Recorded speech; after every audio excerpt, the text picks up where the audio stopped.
Bem-vindo a mais um episódio do FundoCast. Hoje eu estou aqui com o Luiz, que ele vai contar a sua história empreendedora. E seja bem-vindo, Luiz. Muito obrigado, o prazer é todo meu. É muito bom aqui participar, muito bom contar minha história um pouquinho, conhecer um pouquinho mais quem que é o professor Lac. Desde já agradeço você ter aceito o convite.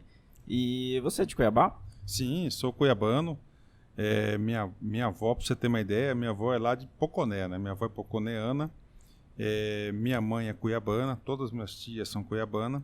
Meu pai é mineiro e eu sou cuiabano, embora as pessoas não acreditem muito que eu sou cuiabano, mas eu sou cuiabano. E também eu tenho um pouco sotaque, né? Sotaque cuiabano, apesar de toda a minha infância foi aqui em Cuiabá e eu me considero um cuiabano mesmo, né?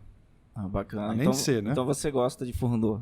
Gosto sim. Ah, olha, o terceiro, né? Não, finalmente. Olha, só para falar para você como eu gosto, eu sei até a fórmula, né? Então é coco verde. Coco Ralado. verde, ralado, aí você coloca um açúcar, né? Aí você queima o açúcar, pronto. Vê o ponto. Misturou ali já. Mexeu o doce, já tá. Mexeu o doce, né? É exatamente isso. Como é que começou a sua história como empreendedor? Olha, a minha história como empreendedor, ela aconteceu por acaso, tá? Ela aconteceu por acaso. Empreendedor por acidente. Vou dizer assim, naquela época, né, quando eu comecei, não era muito bem difundido esse negócio de empreendedorismo, né? Mas quando eu estava na faculdade, na UFMT, isso lá em idos de 2000, de 90, né? 90, eu fiz administração e eu tinha um foco específico, que o meu foco era ser aprovado em concurso público, tá? Então, quando chegou mais ou menos aí no nono ano, né? Nono semestre, pro 10º semestre da administração, falei, cara, quero ser servidor público, né? E aí eu comecei a estudar, comecei a me preparar. Logo depois que eu terminei a minha graduação, isso foi em 98, né? 98 para 99 eu terminei. Eu colei grau, eu lembro até hoje, dia 10 de abril de 99, abri uma especialização de políticas estratégicas para o setor público na UFMT. Eu terminei a graduação na UFMT, fui para a especialização e aí já estava em mente que eu queria ser servidor público. E comecei a estudar, né? Em 2000 teve um concurso, 2001 para gestor governamental, eu reprovei nesse concurso. Foi muito difícil a prova, tanto é que não preencheram as vagas. Continuei estudando, né? Para valer. E fui aprovado no concurso para gestor em 2001 para 2002. Tomei posse. Inclusive tive uma classificação excelente, cara, excelente. Tomei posse, virei gestor governamental, envolvi na carreira, ocupei vários cargos, né? E aí depois eu comecei a dar aula, né? Já dava aula, aliás. Eu fiquei um tempo sem dar aula, retornei. Aula voltada para a área que você atuava. Cursinho, né? Cursinho. Eu comecei a dar aula para cursinho, né? Eu já dava aula. Logo depois que terminei uma especialização, comecei a dar uma aulinha aqui, outra aula ali. E aí o seguinte, comecei a dar aula e comecei a dar aula em todos os concursos, todos os cursinhos na época aqui de Cuiabá. E assim, cara, não é uma crítica, né? Mas eu achava os cursinhos muito desorganizados. Muito desorganizado. Você chegava para dar aula, não era uma sala, era outra sala, você encaminhava o material não chegava, era material trocado, enfim. E aí eu dando aula, eu resolvi gravar umas aulas, né? E no YouTube, isso foi em 88, 2008 para 2009, né? E eu coloquei no YouTube, tá? 2008 para 2009, não tinha liberado nem os 15 minutos a mais, né? Não, o limite era 15 minutos. Não, 2009 eram 20 minutos, né? Era 15 minutos, tá 15 certo, minutos, 15 minutos, né? E aí eu lancei no YouTube, e aí, cara, você acredita, né, o que aconteceu? Aí a minha secretária na época falou, seu Luiz, larga de você trabalhar de graça, me dá R$1, né? Me dá cobra R$1, dá pra mim se você não quer, né? Aí na hora eu falei, cara, já ia montar o site, porque eu achava o cursinho meio desorganizado, que ia disponibilizar minhas aulas, minha agenda. Eu falei, cara, eu vou gravar a aula, né? Vou colocar no site, vou vender cursos aí bastante acessíveis e vou deixar lá. Pronto, assim que nasceu. A LAC concurso. Isso em 2009 para 2010, né? 2009 teve essa ideia. 2010 é aí que realmente consolidou, né? Pô, em tão pouco tempo. Consolidou. E eu sempre falo na vida que nem todo mal é mal, né? Que eu lembro naquela época, quando eu montei assim, comecei a disponibilizar as aulas no YouTube, né? Fui o primeiro. Eu sou aqui no Mato Grosso, um dos primeiros do Brasil, cara, tenho muito orgulho disso, né? E os cursinhos ficaram muito enciumados, né? E eles me fizeram um bem, cara, sem precedentes. Eles me tiraram todas as aulas, né? Então, todos os lugares que tiraram as minhas aulas, né? Porque que você já tinha disponibilizado. Falei, cara, bacana. Aí eu tive mais tempo. Aí você começou a produzir conteúdo exclusivo, Exatamente. Eu comecei porque é o seguinte, o cara dá aula em todos os cursinhos, então ele tem uma vantagem, né? E isso assim, hoje eu falo como dono de cursinho. É quase um boicote, né? Dono de cursinho é o seguinte, ele não gosta que o professor dá aula em todos os cursinhos, né? Se ele permite isso, porque o cara é muito bom, né? O cara é muito bom mesmo. Isso eu falo porque eu estou do outro lado hoje em dia, né? Então, o que acontece? Então, aí eu comecei a trabalhar o meu conteúdo, aí veio o concurso da Caixa Econômica, cara, e aí foi uma escalada aí de 10 anos, aí, mais de 10 anos, nós estamos no mercado, consolidada a nossa marca. Hoje, eu tenho certeza que lá concursos, no segmento de concurso público, é o maior player do estado de Mato Grosso, e um player bastante considerado aí em nível de Brasil também. Sim, com certeza. Eu conheci a LAC Concurso através da minha mãe, que comprou um curso online, assim que tinha recém-lançado essa questão do VOD, né, do VOD, né, o vídeo sob demanda, que vocês estavam lançando. E eu falei, caramba, olha, é um Netflix. E ela gostou do curso? Adorou. Ela comprou de separado a aula de português, módulos, né? O módulo de português que ela estava sentindo... Precisava mais estudar o português, né? E aí foi aí que eu conheci. Aí ela falou, me ensina a mexer aqui. Eu nem não fui conhecer lá a plataforma. Eu falei, é muito simples de mexer. E aí ela adorou o curso. Ficar disponível, né? Para qualquer momento você revisar ali, consultar novamente, é muito mais prático. A pergunta inicial sua foi assim, como, né? Você virou, assim, empreendedor. Então, foi dessa forma. Mas aí, quando, assim... E aí eu comecei, quando eu tive essa negativa dos cursinhos, que me tirou dos cursinhos, né? E eu falei, cara, eu vou encarar isso de cabeça, né, cara? E eu encarava isso, eu trabalhava aí, meu tempo, dedicava, todo o tempo livre dedicava a isso, né? E eu tive muita facilidade, porque eu tive uma escola no estado de Mato Grosso, eu era gestor governamental. Então eu conheço muito de administração, conheço muito das técnicas, então eu me considero, né, que quando eu fui para a LAC, eu já fui pronto. Pronto para ser empresário, pronto para ser empreendedor, pronto para poder fazer a diferença na vida das pessoas. E aí foi uma escalada e estou aí até hoje, né? Você lembra muito bem assim da primeira turma? Qual que foi a maior dificuldade? Quando você formou a primeira turma da LAC? Olha, a turma da LAC, né, hoje nós temos presencial, né, mas antes era só online, né? Hoje, a nossa plataforma ela é 90% online ainda, né? Então é o seguinte, a primeira turma foi a turma da Caixa Econômica, né? Que aí é o seguinte, eu toquei esse curso sozinho, cara, né? Aí esse foi até um curso da Caixa Econômica, né? E nós somos um dos maiores players de carreiras bancárias no Brasil, né? Então o que aconteceu? Na Caixa Econômica, o meu curso, eu dei aula de tudo, cara. Só faltou português, né? Português que não é meu forte, né? Tá longe de ser meu forte. E aí conhecimentos bancários, né? Atualidades, técnicas de vendas, um pouquinho da matemática também. Eu dei umas dicas, não dei uma aula, dei umas dicas, né? Outros foram os macetes, né? E aí a gente montou o curso da Caixa Econômica, né? Nessa dificuldade. E como era algo novo, né? A gente não tinha tanta facilidade de ter profissionais para vir gravar. Era novo, né? Muito novo. E aí, professor, contrata um professor de português e tal, né? Aí eu contratei, na época veio um professor, colega de um cursinho, né? Veio dar aula pra gente lá, né? Professor Vinícius, né? Espetacular. Um grande professor de português. Deu muito certo. Aí ficava o professor Vinícius de português.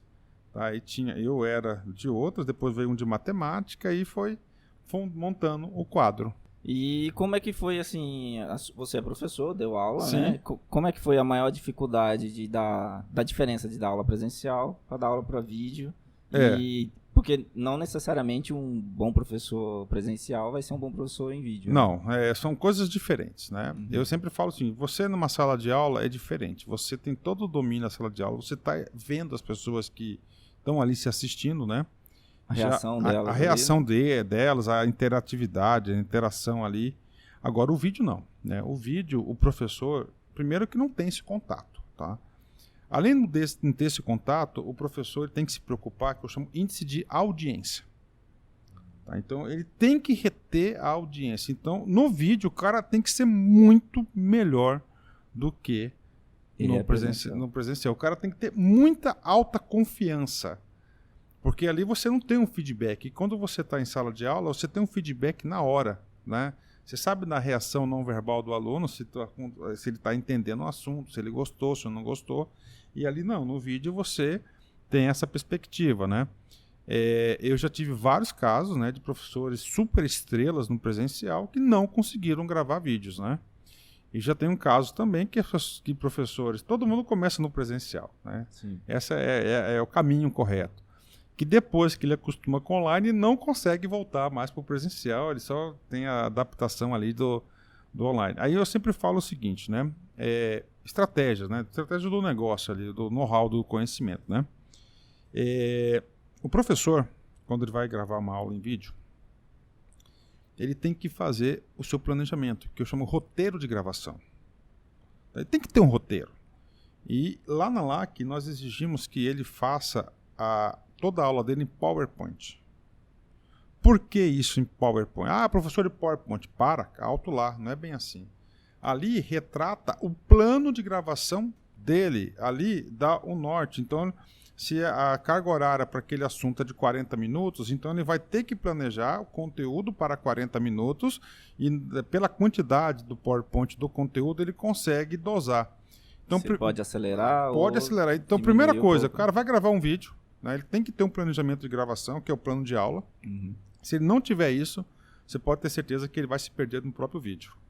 E aí pode esticar, enrolar, encher linguiça, o que não é legal para vídeo. Não, é né? assim, cara, o aluno da internet, na sala de aula o cara tolera, acha legal, se diverte com a piada do professor, de encher linguiça, gosta, tá passando tempo. Já no vídeo não. No vídeo o cara quer objetividade, ele não quer conversa, ele quer conteúdo, ele quer aprender. Porque se ele precisar voltar, ele quer voltar exatamente ali, sem perder a enrolação. Isso, ele não quer perder tempo, né? A dinâmica é outra, né? Agora é claro que quando o professor já vai adquirindo daí a sua expertise, né?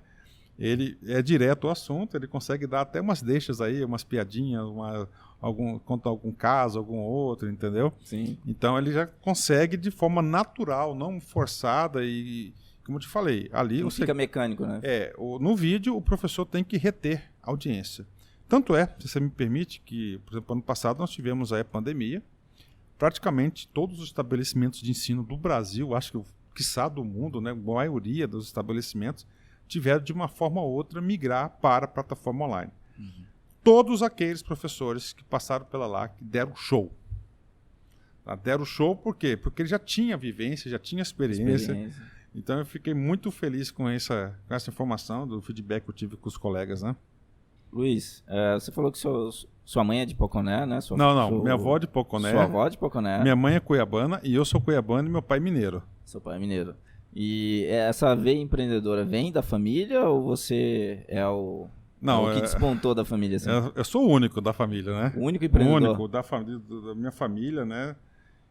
Então, assim, meu pai, ele é militar, então ele não tem essa questão de empreendedor. Meu avô também não tem, minha mãe, minha avó, minhas irmãs também não. Isso aí, como te falei, é empreendedor, né? Então, no meu caso, eu comecei lá, eu era servidor público, já tinha uma remuneração tranquila, eu dava aula, gostava.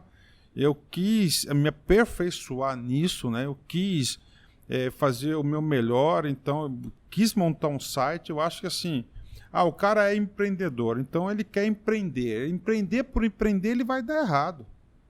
Ele tem que descobrir o que ele faz de excelência, tá? E correr atrás, e o resultado vai vir com certeza, né? O resultado vem. E aí essa que é a dica, né? Eu vejo muitas pessoas, né, que conversam comigo, como é que eu faço para empreender? Eu falei, cara, descubra o seu negócio. Descubra seu potencial. acredite nele, né? Porque se você mesmo não acredita no seu negócio, né? Quem é que vai? No começo, ninguém acreditava. Tá? Ninguém acreditava na proposta. Ninguém nunca tinha feito o que você estava fazendo. Aí é mais difícil acreditar. Aí, de repente, né? Pum! Né?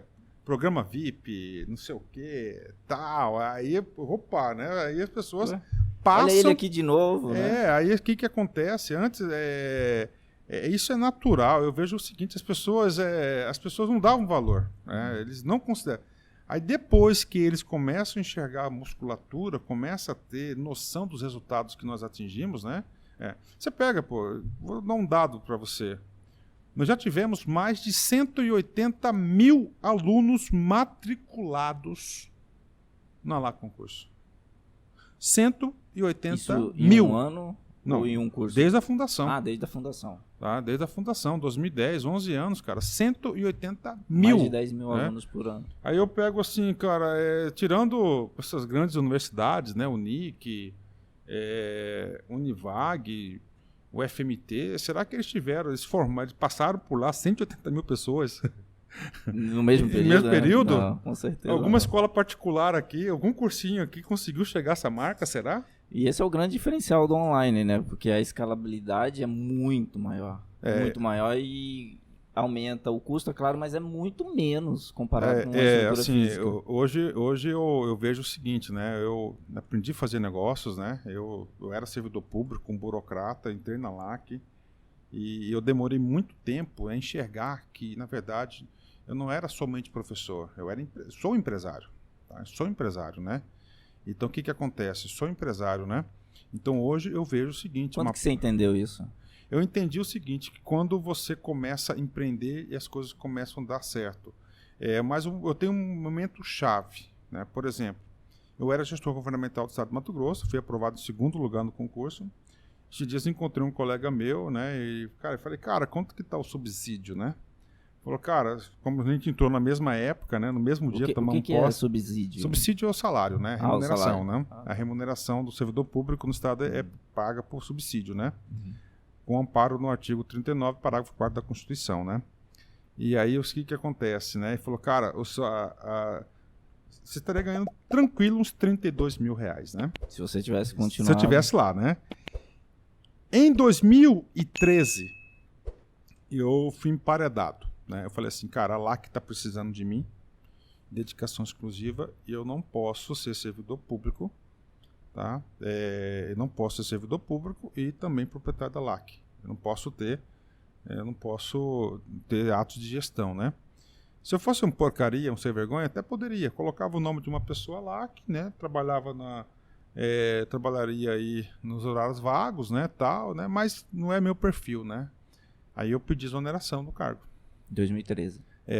Ali, né, caiu, não, agora... Né, ou eu mexo o doce para fazer o negócio funcionar. Agora você tem que potencializar. E, cara, foi a melhor coisa que eu fiz, não me arrependo nem um dia. Tá? Eu, como disse para vocês, eu devo muito à administração pública estadual, porque é ali que eu consegui gerar conhecimento necessário para poder empreender. Tá? Aprender, né? Mas nessa passagem aí, eu tenho que dar os devidos créditos, né? Em 2005, eu fui convidado para ser assessor de planejamento de um cara que, para mim, é o maior cara de business que eu conheci, que é o Altevir Magalhães. Ele era o proprietário-presidente do Grupo Modelo. Modelo supermercado? Supermercado Modelo. Então, eu fiquei em 2005, tá? E fiquei 20 meses. Foi até 2007, mais ou menos, né? 2005, 2007.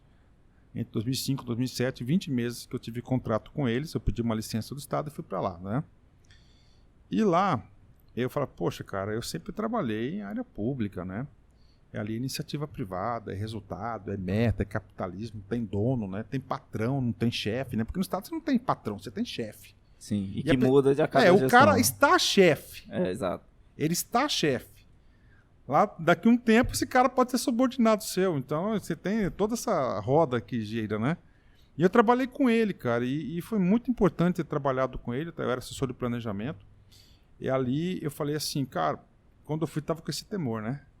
Pô, área pública. Será que eu vou me adaptar, né? Cara, papo sério, cara, ali me consumia 3 horas do meu dia do serviço só. Não tinha demanda.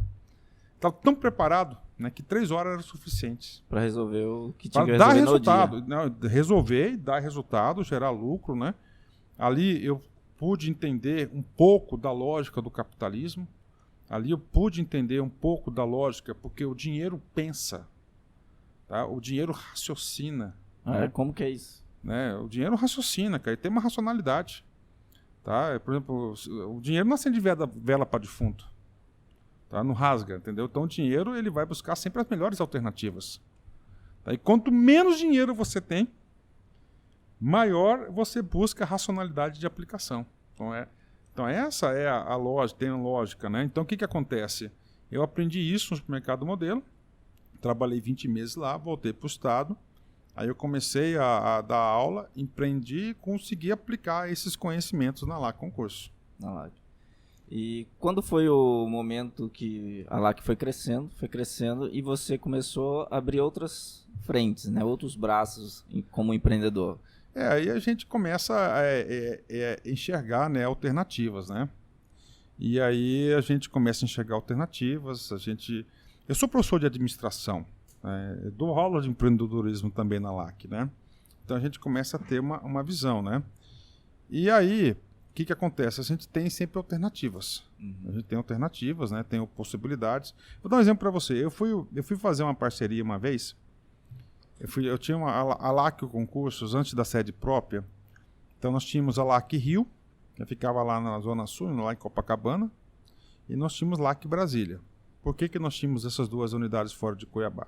Porque nós não tínhamos uma sede presencial, e sem a sede presencial não tem como a gente fomentar novos professores.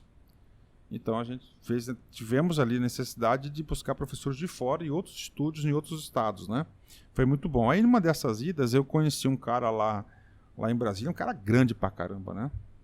Um cara grande pra caramba também no ramo da educação, né? Grande, gigante também. Ele mexe inclusive com nível superior e ele chegou e me mostrou um projeto, tá?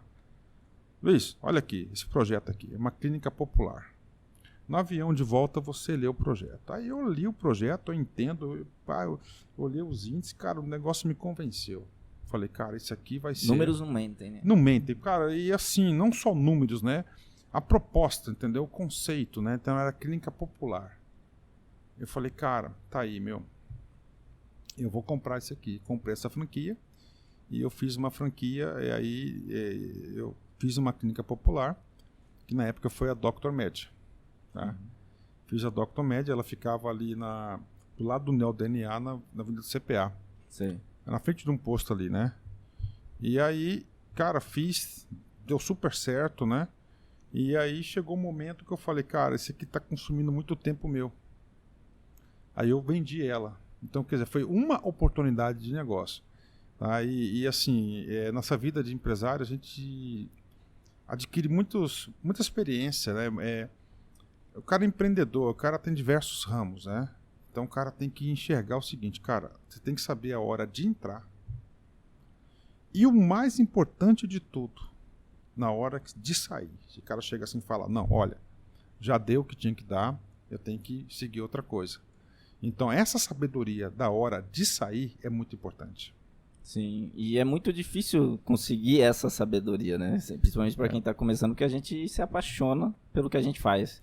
Né? E tem essa paixão, né? É assim, o que acontece? O cara começa e não termina. Ele não tem persistência. A sociedade cobra esse comportamento das pessoas.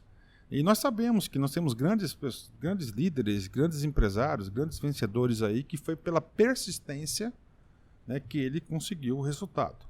Tá, então o que acontece? Mas nem tudo aquilo que você vai persistir vai dar lucro, vai colher coisas boas, né?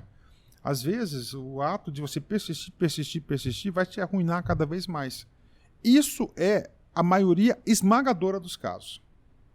Tá? Então, se você for fazer planilhar isso, fazer uma estatística, uma pesquisa, você vai perceber isso, né? Então, quando as coisas, você tem que saber a hora certa de sair. Tá? Não é de forma prematura, né? E nem assim de forma tardia. Você tem que saber o momento certo também. E como é que você identifica esse É quando as coisas começam a não te dar prazer mais, né? Eu acho que quando as coisas não começam a te dar prazer, já começam a ser um fardo na sua vida. Quando começa a ser um fardo, você não tem mais aquele olhar, você não tem mais aquele cuidado. E aí é a hora de você pegar e sair, né? Você já teve algum empreendimento que não deu certo? Já tive, né? Já tive empreendimentos aí que deu certo, né? Mas a gente tem que falar também naqueles que deram certo, né? Sim, sim. Então, assim, eu vou falar para vocês aqui, né? Eu tô saindo hoje do ramo de alimentação, tá? Eu sou investidor da Subway, né? Isso também foi uma história bem interessante, como é que eu entrei nesse mundo da alimentação, né? Então, eu cheguei a ter 7 lojas, né? 7 lojas de alimentação da Subway. Eu fechei... 7 em Cuiabá? Não, eu tive uma em Rondonópolis e 6 aqui, tá? Hoje eu tenho 2 lojas em operação e também já estou passando para frente também essas lojas aí. Mas por quê, né? É porque é o seguinte, hoje o sistema de franquia é um tipo de sistema que escraviza o franqueado. Se tiver algum colega meu aí assistindo aí, nada pessoal, eu estou colocando a minha opinião, eu, Luiz Antônio de Carvalho, né? É porque aí hoje o que acontece? O sistema de franquia hoje na alimentação, ela está refém do iFood. Você é obrigado a usar a terceirizar a refém. entrega, né? Então quando você tem, eles chamam de integradores, né? Que aí coloca no bolo o iFood, coloca o tal do Uber Eats, coloca o 99 e tem uns chuchuzinhos aí também que faz essa entrega de delivery, né? Mas o forte é o iFood. Né? E o iFood, cara, ele te cobra 30% de comissão do restaurante. E dependendo lá das promoções, fica 45%. Aí você paga 30% para o iFood. Aí você paga 10% de imposto. Aí você paga 12,5% de royalties. Poxa, já deu 52%. E mais o CMV que é em torno de 35% a 40%, dependendo do componente. Ou seja, você está trabalhando para os outros. E aí eu cheguei a essa conclusão aí. Teve algumas lojas que, se você usar o popular, que você quebrou, né? Quebrei as lojas, fechou, né? Eu resolvi fechar, entendeu? Porque não tinha rentabilidade. E eu não tenho coragem de repassar um empreendimento para uma pessoa se ela não vai conseguir prosperar. Se eu não enxergo isso, então eu prefiro fechar as portas do que passar para frente, porque lá na frente isso volta contra a gente, né? Como é que você entrou no ramo de energia solar? Olha, energia solar é o seguinte, imagina você pagar 40 mil reais de energia por mês, cara. É o que você pagava? Todo mês, cara. 40 mil reais. 40 conto, cara. Mas 40 mil reais já dá pra ser aquele Mercado Livre, né? Que você compra de um fornecedor. Cara, é muita burocracia, cara, entendeu? O sistema é feito para não funcionar, né? Então é o seguinte, na época, quando eu entrei na energia solar, eu gastava 40 mil reais, né? Todo mês. Todo mês, né? Aí, aliás, minto, eu tenho duas usinas, né? Eu tenho a primeira usina da LAC, tá? Na LAC Concurso, então lá eu tenho um espaço, lá eu tenho umas 300 placas, né? Lá eu tenho umas 300 placas, e lá na usina, eu falei, lá é o seguinte, lá eu zerava a loja do CPA2, zerava a conta da energia da LAC, da minha residência, né? E sobrava mais uns créditos. Eu acho que eu tinha também a loja do Tijucal, isso, zerava, né? Aí a produção de uma você batia nas outras. Batia nas outras, né? Aí depois eu adquiri outras lojas, né? Isso eu estou falando que eu sou investidor da energia solar desde 2018, tá? 2018, né? E aí eu entendi o negócio, né? Tem muitos percalços, a Energisa é muito difícil trabalhar com ela.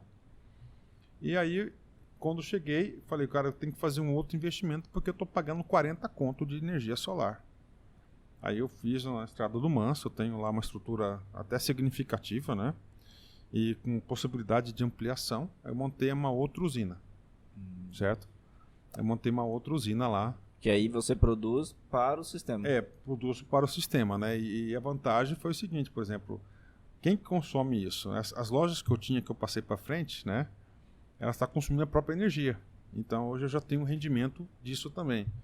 Viraram seus clientes. Isso. Aí eu tive já algumas ações contra a Energisa, né? Que a gente já foi muito bem sucedido. A Energisa, ela tem problema de leitura, tem problema de implantação, cara, muitos problemas aí judiciais, né? Então eu entrei de cabeça, eu gostei, eu estudei muito, né, essa questão da Energisa, né, da energia solar. Então hoje eu sou empreendedor na energia solar, mas eu não sou vendedor de placa, de sistemas. Então nós temos todo um modelo de negócio bem estruturado, né? Então hoje a gente procura parceiros, né, parceiros. Então lá na nossa usina tem tipo um condomínio, uma área até considerável. E aí a gente busca parceiros para fazer implantações pontuais. Quando é que você decidiu, como empreendedor de sucesso, que você tinha que entrar na política? Que você foi candidato a vice-prefeito, né, numa chapa. Como é que foi isso? Cara, é o seguinte, se eu tivesse hoje 18 anos, eu sou administrador, tá? Sou advogado e sou acadêmico de matemática na FMT. Ainda estuda, hein? Graças a Deus. E estou finalizando meu mestrado, já gerei aí meus resultados, só falta terminar a pesquisa, né? Escrever agora, a parte de escrever. Mas se eu tivesse 18 anos hoje, falava assim, vou começar minha vida profissional. Cara, eu ia fazer o curso de graduação de ciência política. Porque eu gosto, né? E quando eu era gestor do Estado, era servidor público, cara, circulei muito no poder. Tá? Assembleia Legislativa, governadores, né?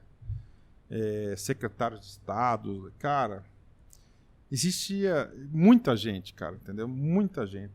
E fala, cara, eu consigo contribuir, né? Então eu falei, cara, Deus foi muito bom comigo, ele me deu tantas coisas, eu falei, chegou a hora de contribuir. E aí, ano passado,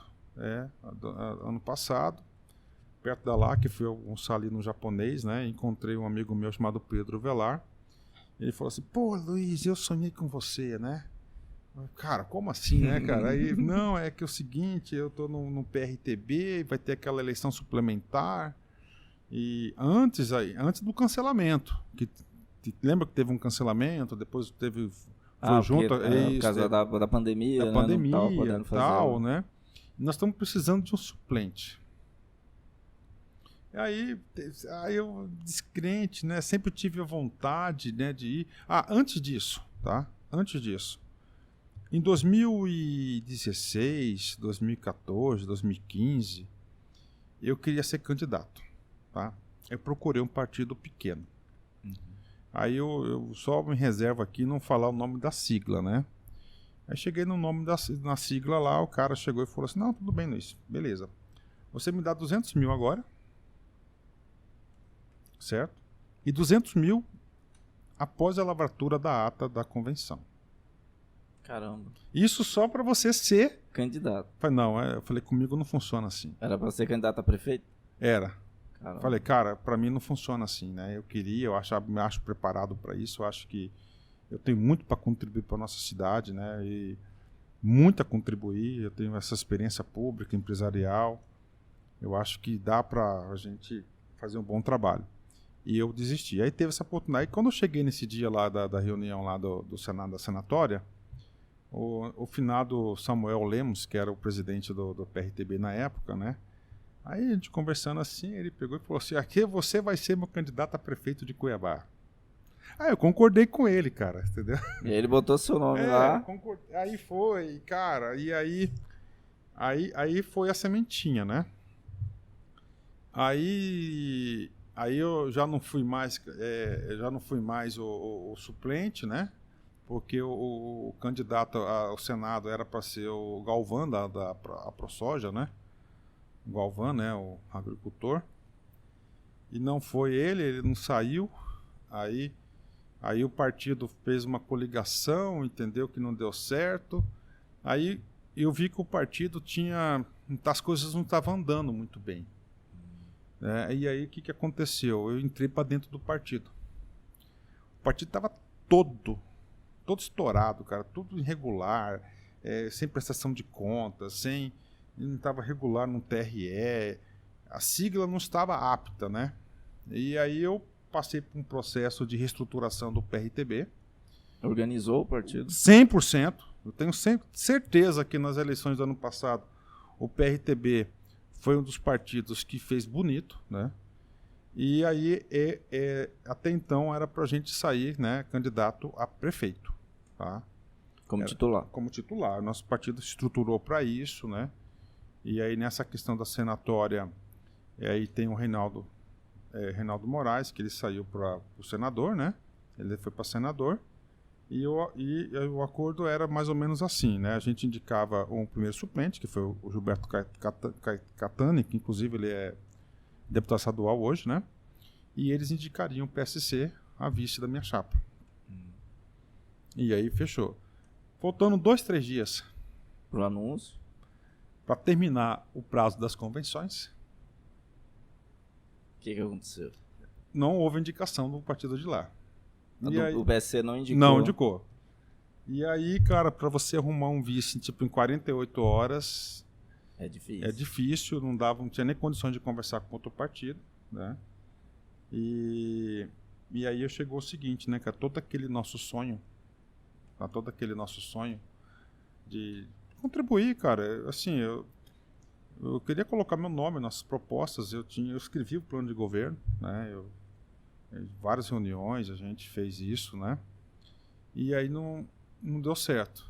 Aí recebi uma ligação do pessoal do PSL, que eles queriam fazer a dobradinha PSL-PRTB, que foi do Bolsonaro e Mourão. Sim, replicar 2018. Isso, né? Aí assim que foi, cara, que eu entrei na política. E aí você veio a vice. Vice.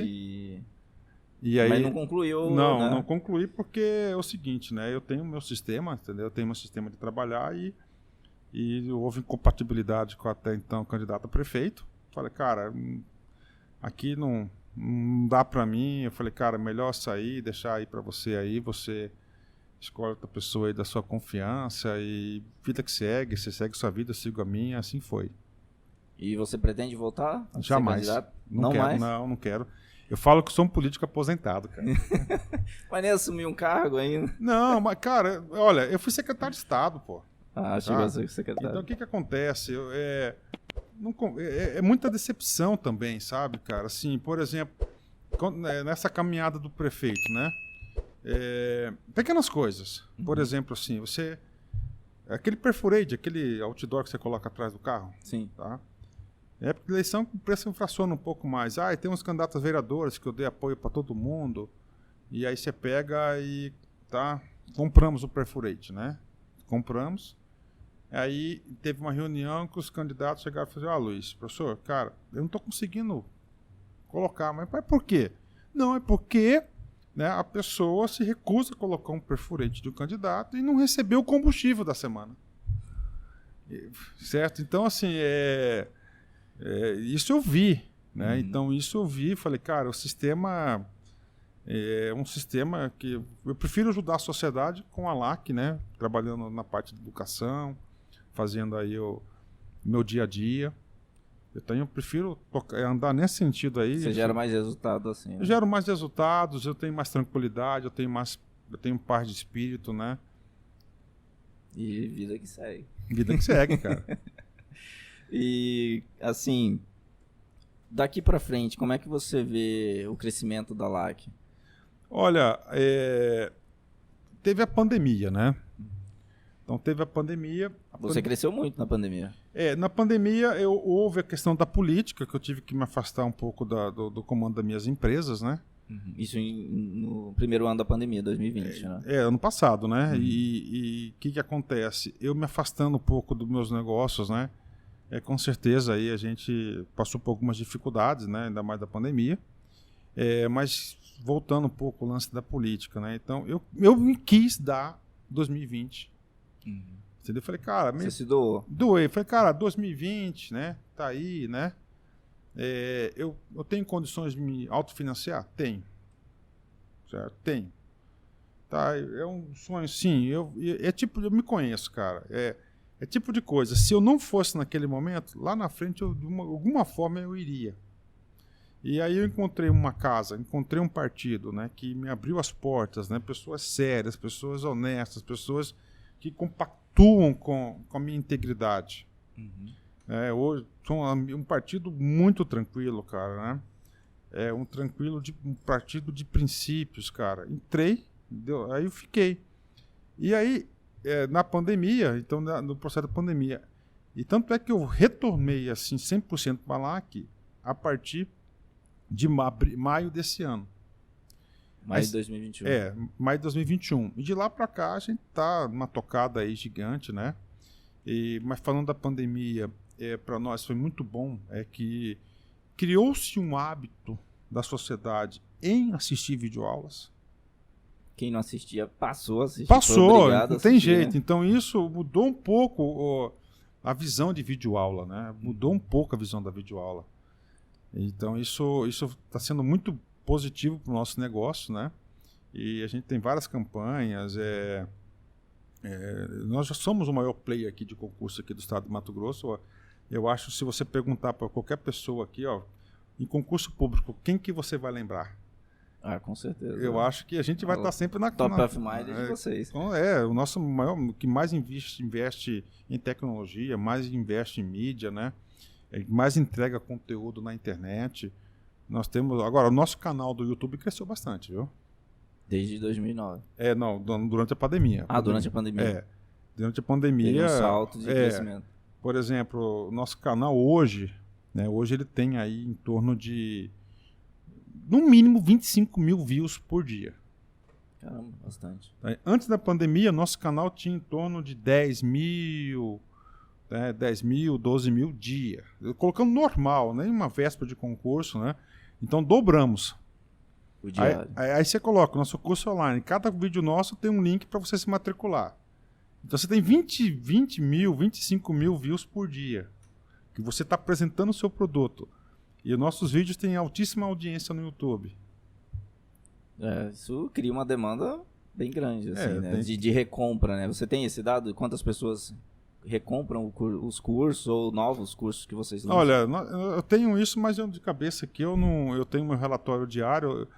Quando a gente é empresário, CEO de um negócio por muito tempo, então você já monta a sua estruturazinha de controle, né? Sim, sim. Então a gente tem, por exemplo, hoje mesmo aqui, nosso marketing mandou uma proposta aqui pouco antes da entrevista de uma promoção relâmpago, né? Já aprovei, já vai começar a funcionar, já vai começar a rodar.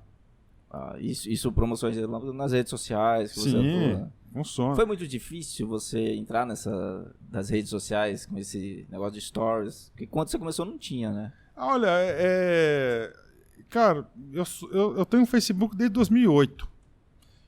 Eu criei a minha conta no Facebook exclusivamente pela LAC, porque eu já era professor, né?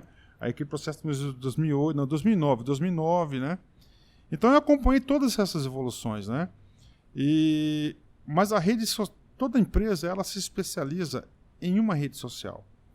A nossa rede social chama-se YouTube, porque YouTube é entrega de conteúdo. É o que mais dá retorno para você. Posso falar um pouquinho a estatística do YouTube? Pode falar. Então hoje, nesse exato momento, né, nós temos aí, vou pegar aqui para hoje no YouTube, nosso canal, só para ter uma ideia do tamanho do nosso canal, né?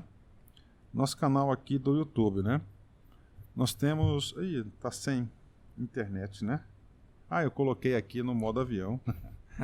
Então, assim, nós temos em torno de 702 mil inscritos no YouTube. 702. Caramba. 702 mil inscritos. Isso aí não é tudo orgânico, tá? Deixa eu pegar aqui, lá com o canal principal, né? Então, nós temos aqui, 702.465 mil inscritos no canal, né? Nós tivemos aí, visualizações, né? 234 mil visualizações nos últimos 7 dias, né? Tempo de exibições 35 mil, né?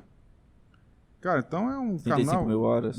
35 mil horas, né? Não, com esses números aí, então quer dizer que você já fatura com o YouTube também. Graças a Deus. Não é sua fonte de renda principal. Há muito tempo, né? Há muito tempo aí eu recebo meus dólares aí todo dia 20, né? Graças a Deus, né? Então já é mais um canal de mais uma receita, né? É a única rede social que te dá retorno financeiro, assim?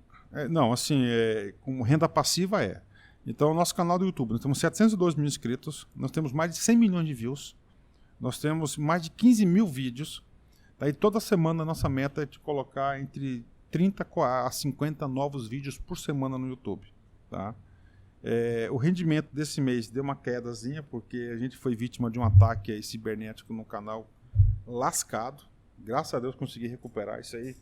Foi motivo até de pânico lá na empresa, né? Esse foi o segundo ataque, né? O segundo ataque. Como é que foi o primeiro? O primeiro, o cara em 2011 entrou e pagaram todos os vídeos, né? Certo? Financeiramente foi pequeno, por exemplo, agora, laço histórico, né? Meu primeiro vídeo no YouTube, né? Eu tinha uma cópia, né? Eu postei lá, mas não teve a mesma envergadura, né? E esses vídeos que fizeram crescer, né? Esse segundo foi diferente. O cara entrou na conta, ele descaracterizou, tirou minha foto, tirou o nome, colocou Kryptonews Moedas, ocultou nossos 15 mil vídeos, não sei como que ele conseguiu fazer isso. Isso foi meia-noite. Caramba, meia-noite, de uma vez? De uma vez, cara. E aí ele lançou uma live, um canal poderoso como esse, Kryptonews, que a live tinha a seguinte chamativa, ó, a live que ele fez, ó, clique aqui, o Bitcoin vai para 181 mil dólares ainda em 2020, garanto o seu, compre agora, clique aqui. O YouTube foi lá e pum, removeu meu canal definitivamente. Caramba. Definitivamente sumiu o canal do zero. Recebi um e-mail falando que só isso. Entrei com 5 recursos administrativos no YouTube. Os 5 foram negados. Já estávamos escrevendo já ação judicial para voltar à nossa conta do YouTube, né? E eu vi alguns canais com 10 milhões de inscritos, né? 10 milhões de inscritos dizendo o seguinte, cara, o canal volta, mas volta zerado. Nossa, sem vídeos, sem nada. Pra mim, não adianta, né? Zerado. Aí é o seguinte, eu desesperado, falei, cara, alguém já passou por isso e conseguiu recuperar. E lá no próprio YouTube eu vi um cara lá, tá? Que eu vi o vídeo dele e ele mostrou um outro caminho para entrar em contato com o YouTube. Eu entrei por esse caminho, passo a passo, e aí, cara, e um dia o canal voltou, graças a Deus. Sem entrar com justiça, sem nada. Com todos os vídeos dessa vez? Assim, eu tive que fazer uma nova visualização, layout, né? Colocar artes, né? Porque não tinha mais nada. Voltei os vídeos, demorou 2 dias. Só para ter uma ideia, lá tem um privado, não listado e o público, né? 2 pessoas, cara, 2 dias, 8 horas de serviço, só colocando público. 15 mil vídeos. Nossa. E o hacker fez isso de forma automática. Não sei, cara. Né? Cara, se esses caras tivessem essa mente brilhante pro bem, né, cara? Esses caras não precisavam dar golpe, né? Não precisaria dar golpe. Isso é verdade. Então, mas assim, no Facebook você tem pretensão de faturar também com esses vídeos? Porque o Facebook também monetiza, né? Olha, eu nunca recebi um centavo do Facebook. Mas você posta os mesmos vídeos lá? Olha, o Facebook, assim, eu não tô postando os mesmos vídeos lá no Facebook, né? A gente tá começando agora, a gente quer colocar no IGTV lá do Instagram. Vai ser um concurso, a gente lança lá 30, 40 aulas demonstrativas, joga lá no IGTV, né? Mas assim, a forma de procura de conteúdo, entendeu? No formato que vocês produzem. No YouTube, o cara fala, eu quero saber sobre classes gramaticais. Ele não vai no Facebook, ele não vai no Instagram, não vai no TikTok. Ele vai aonde? Ele vai ali no YouTube. Coloca lá classes gramaticais, a gente é top 1 mundial desse tema, né? Então, assim, agora, nós estamos agora com uma estratégia de mídia social intensa no Instagram, tá? Nosso canal está com 30 mil inscritos no Instagram. A nossa meta é fechar 2022 com mais de 50 mil. Tá? Então hoje a gente tem ali no Instagram via Reels, Stories, né? Via ali IGTV, posts, vídeos, né? Todos os dias a gente posta não sei quanto conteúdo por dia.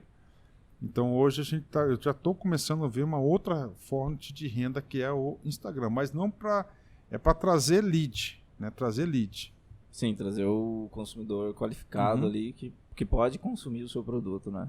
Nós temos uma verba diária, né, de impulsionamento. Isso porque não adianta querer ser só orgânico que não vai atingir. O orgânico é somente no YouTube. No YouTube eu não coloco um centavo, não precisa. Ele sozinho trabalha para você. No YouTube você tem que informar lá pro YouTube, né, que você está produzindo conteúdo de qualidade e você tem uma regularidade gigante na postagem de vídeo. Senão ele vai esconder seu... Esconder não, ele vai fingir que não tá ali, né? Cara, essa questão do YouTube, cara, pra mim é tão importante na minha vida, tá? Que quando o canal foi deletado pelo YouTube, né? cara, falei parte da história da minha vida ali, né? Minha vida, né? Que eu estou terminando um mestrado e a minha dissertação é análise de sentimentos dos comentários do YouTube do meu próprio canal. Então, assim, a gente já tem alguns achados extraordinários. Por exemplo, tem 3 tipos de sentimentos, né? Sentimento positivo, sentimento neutro e o negativo. Tá? Os vídeos que têm mais sentimento, ou positivo, negativo ou neutro, são os vídeos que trazem mais rentabilidade. Tanto via YouTube quanto o pay-per-view que ele tem que ir lá no site, né? E a média geral dos nossos vídeos, ele bate quase 80% de comentários positivos. Caramba. Entre o total, na total. Positivo, sim, neutro e negativo, os 3, 100%. Só os positivos, 80%. É uma taxa bem alta. É uma taxa elevadíssima, né? Então, você tem um canal aí com 80% de sentimento positivo. Então, isso gera empatia, isso gera relacionamentos. E vai vida que segue, né? Vida que segue.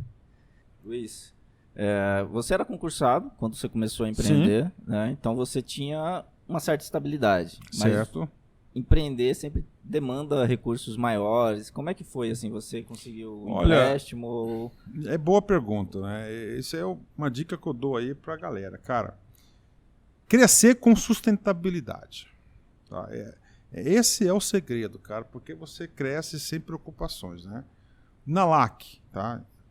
Na LAC, né? O que acontece na LAC, né?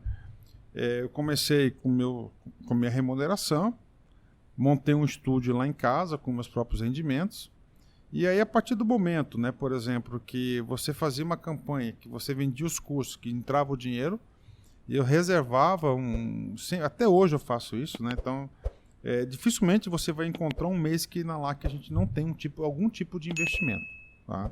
Então eu invisto esse dinheiro no próprio negócio, porque você tem que alimentar o negócio, não é só tirar dele.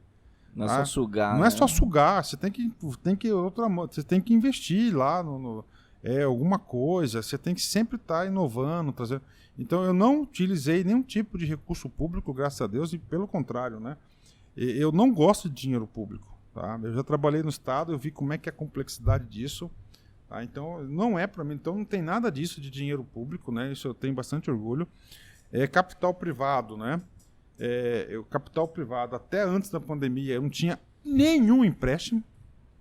E aí eu tive que fazer os financiamentos privados aí para a época da alimentação, que fecharam os restaurantes, questão de folha, essas coisas aí.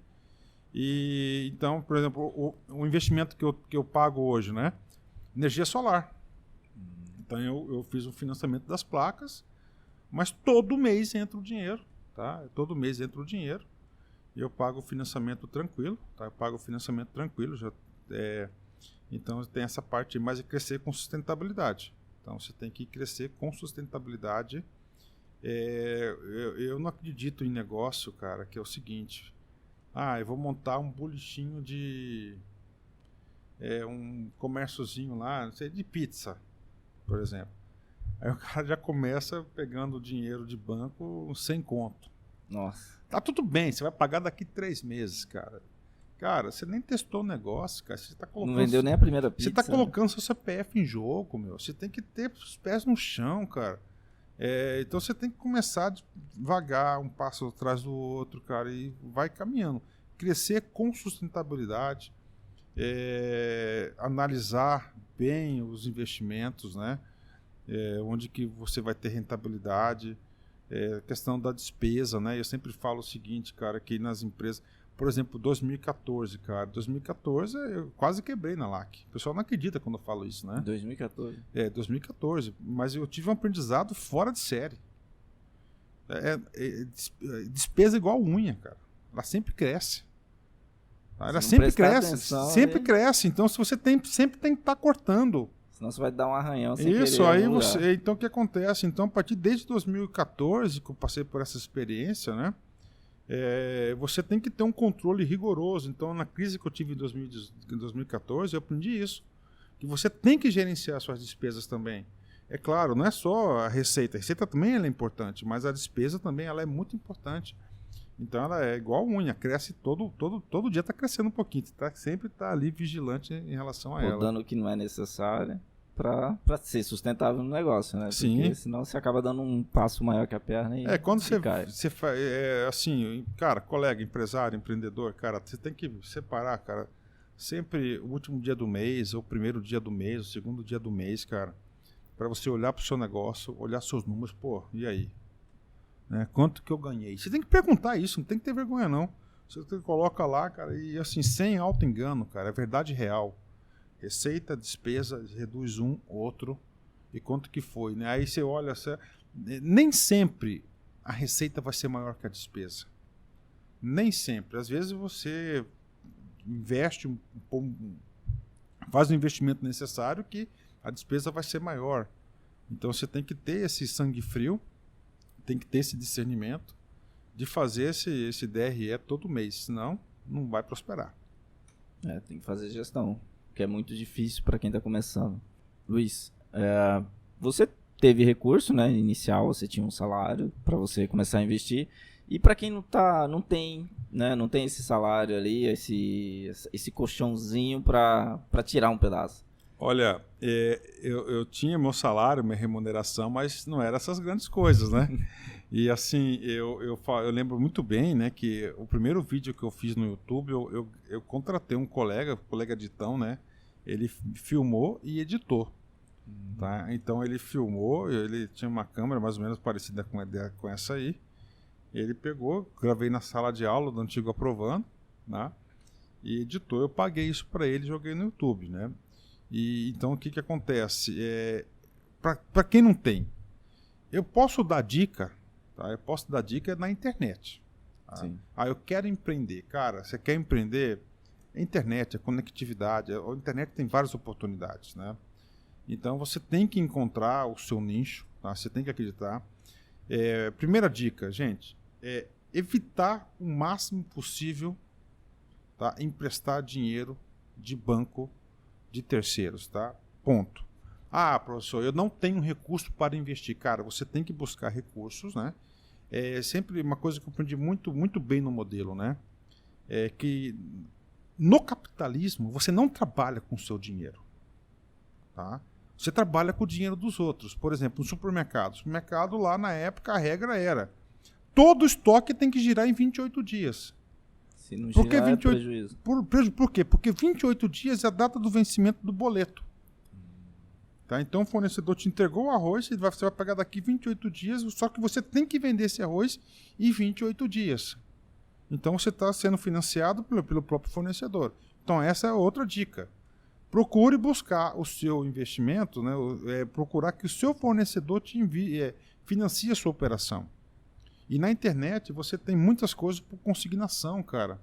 Hoje você não precisa fazer um estoque, né? Então é o seguinte, professor, eu quero empreender. Cara, curso. Você tem que identificar uma coisa que você é legal, que você entenda muito bem. Tá? Você fazer um curso de oratório. Você não precisa nem pagar. No próprio YouTube tem vários cursos em relação a isso. Então, assim, você vai empreender na internet, cara. Você não precisa muito hoje para você empreender. Hoje, você com um celular razoável, tá certo? Uma boa ideia, sem fazer loucuras, você consegue aí fazer um plano de negócio muito bem sucedido. Agora, sem loucuras, cara, pés no chão, desenvolvimento. Você tem que entender que dinheiro faz dinheiro. Você tem que entender que você vive no mundo capitalista. Então, no mundo capitalista, você tem que ser capitalista e a ideia do capitalismo é você não trabalhar com o seu dinheiro.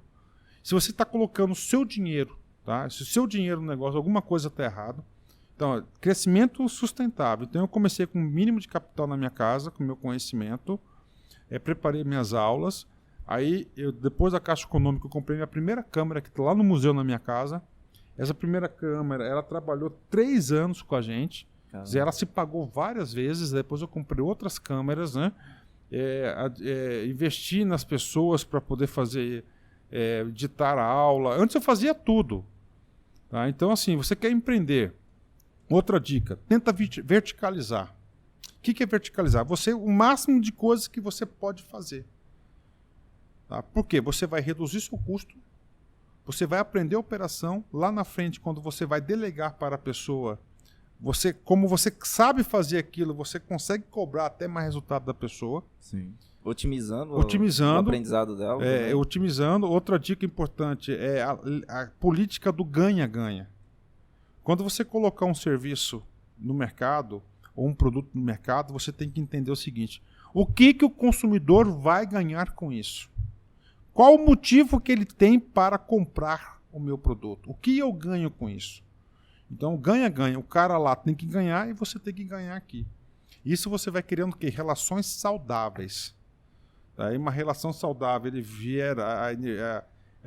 eu chamo assim que a sintonia do bem, uma coisa vai puxando a outra, e de repente quando você aí acordar, você vai nem acreditar o tamanho que você é. Já cresceu e nem percebeu, né? Porque tá tão dentro do negócio. Mas você sabe, depois que, assim, ano passado, eu precisava desse tempo para mim, cara. Eu precisava desse tempo para mim, fui pra política, me estressei bastante, fiquei nervoso, cara, entendeu? Foi uma experiência que a gente sempre tem que tirar as coisas positivas, né? Mas eu precisava desse tempo para mim. E como eu desliguei nesse tempo, né, eu me dei esse período, né? Aí que eu vi, cara, o tamanho da LAC. Não conseguia ver, né? Não conseguia ver, não conseguia enxergar o tamanho da nossa marca. Já deixou um legado, então. Legado. E você pretende aumentar esse legado de alguma forma? Eu quero dobrar de tamanho, cara, nos próximos 2, 3 anos aí. Já está com planos para isso? Eu acho assim, que estamos com estrutura. Por exemplo, falando de novos projetos, né? Nós temos hoje, nossa estrutura da LAC, nós temos uma área de 4.700 metros quadrados no Bosque da Saúde, tá? Prédio próprio, não deve um centavo, tudo bonitinho, tá lá, com infraestrutura. Nós temos hoje 3 salas de aulas streamer, 100% streamers, aulas digitais interativas. Eu desconheço alguma sala aqui em Mato Grosso isso, tá? Desconheço. Hoje, né, por exemplo, exatamente hoje, né, nós estamos concluindo uma sala de multifuncional, que nós temos lá nosso estúdio de podcast também.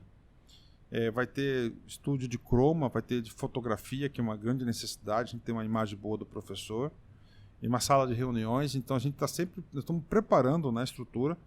Hoje a LAC, a estrutura tecnológica da LAC, ela é gigante. Nós temos servidor próprio, tá? Nós temos nosso streaming próprio.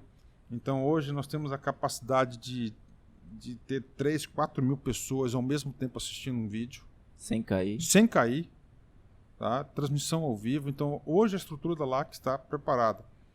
E nessa renovação, nós ampliamos várias vagas de novos professores da LAC Concurso, né? Estamos aí precisando de professor de geografia regional, estamos precisando aí de professor de pedagogia, estamos precisando de professor de penal também.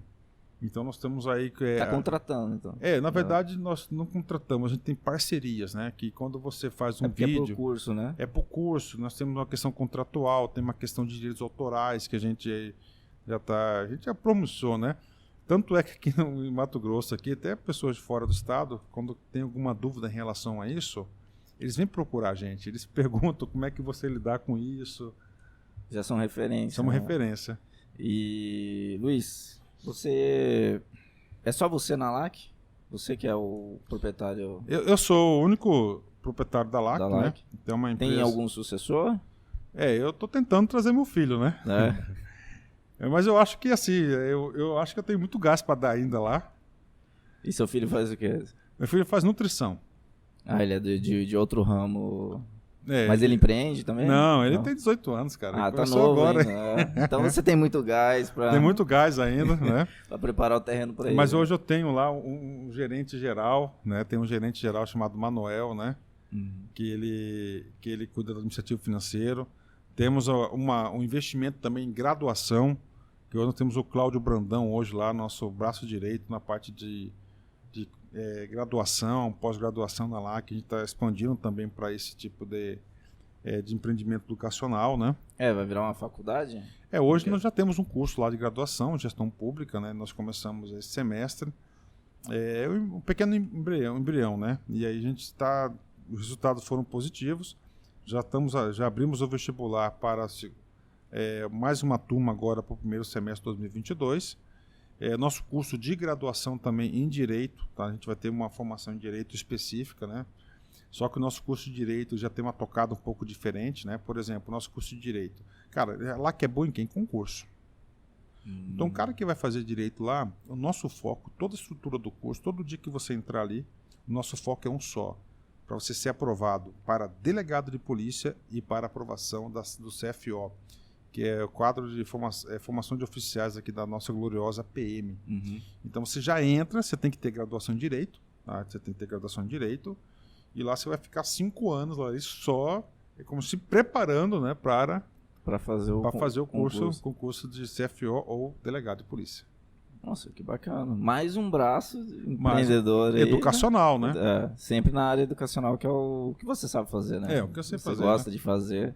Bem, Luiz, queria agradecer você ter aceito o convite de participar do Fundo, tá?